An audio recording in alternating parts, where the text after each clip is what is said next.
Hi, my name is Chris. I'm with SDG Components. Today we're going to go ahead and show you how to do the 120-hour maintenance. It's a full tear down of the Tellis Dropper seat post, but it's quite easy.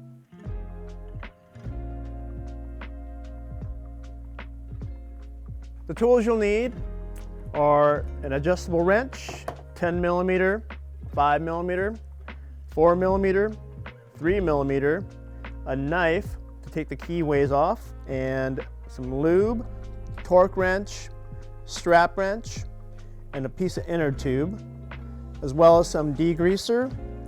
And you can either use a bike stand or some soft jaws to work on the seat post. The standard remote comes with the SDG Tellis Dropper, which is a 3 millimeter to loosen the actual remote.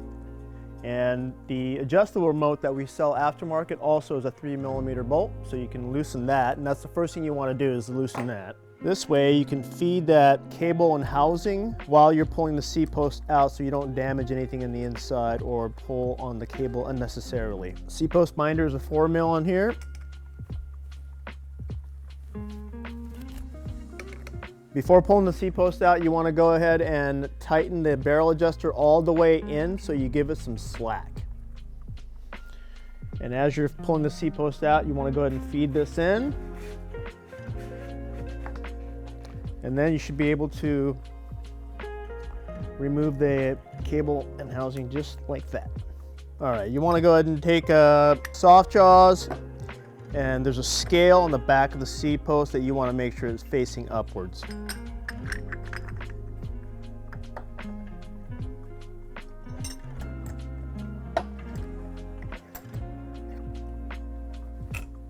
All right, so you want to go ahead and remove the green actuator with the 10 mil here, or you can use an adjustable wrench. When you do pull this out, it'll loosen from the seat post as well as the oil cartridge simultaneously in most cases. So it comes right out like that. When unthreading the actuator, if it doesn't simultaneously unthread from the oil cartridge, that's when this inner tube will come in handy, and the open end wrench. So you want to go ahead and put it around the bar here, clamp it super tight, and then loosen it. That way it comes right off. Then you want to go ahead and loosen this thing with a strap wrench.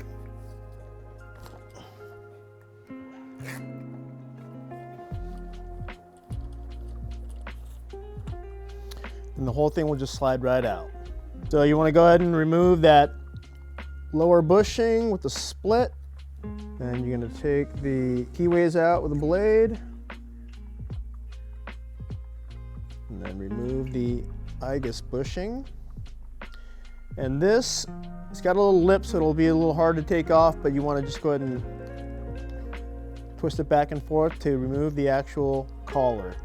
Once you got everything off, you want to spray it down with some degreaser, wipe it down, and so you can inspect to see if there's any abnormal wear. Looks really good. There's a little concave area within the Trelleborg seal where it holds lube, but also once that lube is empty, it turns into dirt and gets caked inside. If there is abnormal wear, it generally means that you have dirt within your Trelleborg seal, and that's where you need to clean out. Clean it off real good. And then you want to go ahead and fill it with a lot of lube. This way it actually fills the entire concave part of it before you put it back in. Then you want to just slide this thing back on here carefully without using too much of it. And then you want to make sure it's nice and filled with grease in there. Then you want to snap the keyways back in. The lower bushing with the split part of it facing the rear of the seat post. And then the prongs actually face downwards. Locks into place, and then you can actually put the DU bushing on before or after.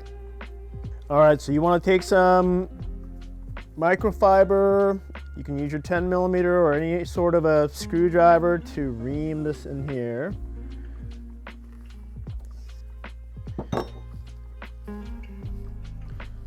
Clean it out real nice, and you do it from both ends so you can make sure you get it all.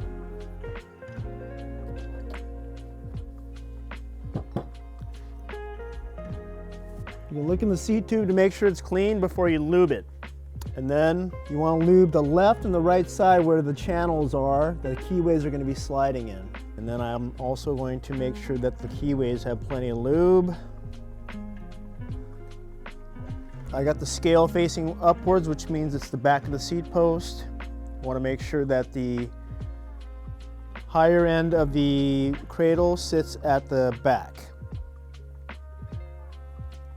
And as you're sliding it back into the channel, split part of the bushing is actually lined up with the Tellis, and that's where you want it to be as you slide everything in.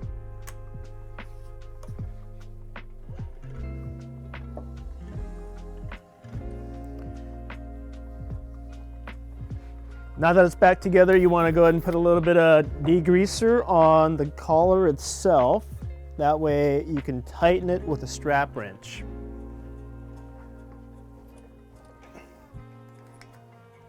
Then you'll want to go ahead and put the actuator back on. First thing you're going to do is thread it onto the oil cartridge.